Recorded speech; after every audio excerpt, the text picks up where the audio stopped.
ترغیب و ترہیب حدیث کی حدیث مبارک بڑی معروف ہے. حضور نے فرمایا کہ جس شخص نے کسی بچے کو اس کے باپ کے بغیر کسی دوسرے سے منسوب کیا فلیس منا، وہ میری امت میں سے نہیں ہے. یہ حکم ہے اس کا.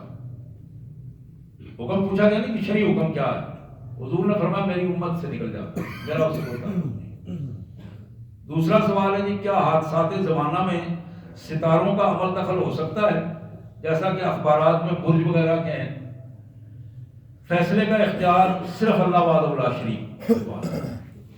یہ جو اسباب ہمیں نظر آتے ہیں یہ سارے اللہ کی تخلیق شدہ چیزیں ہیں. سورج ہے، چاند ہے، ستارے ہیں، زمین ہے، آسمان ہے.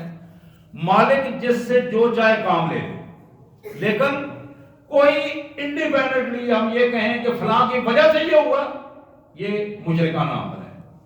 فیصلہ رب کا ہے، وہ کس وقت کیا فیصلہ کرتا ہے، اپنی کائنات کے کس ایلیمنٹ سے کون سا کام لیتا ہے، یہ اس کا کام ہے. ان الامر کلہ للہ، اللہ کا یہ فیصلہ ہے کہ کام، کسی بھی کام کا فیصلے کا اختیار صرف اور صرف اللہ کا ہے. اللہ کے نبیوں کا بھی یہ دعویٰ ہے کہ ہم بھی کوئی فیصلے میں اختیار نہیں رکھتے، فیصلہ صرف اللہ وحدہ لا شریک کا ہے. اللہ سے دعا ہے اللہ تعالیٰ قرآن و سنت پر عمل کی توفیق عطا فرمائے.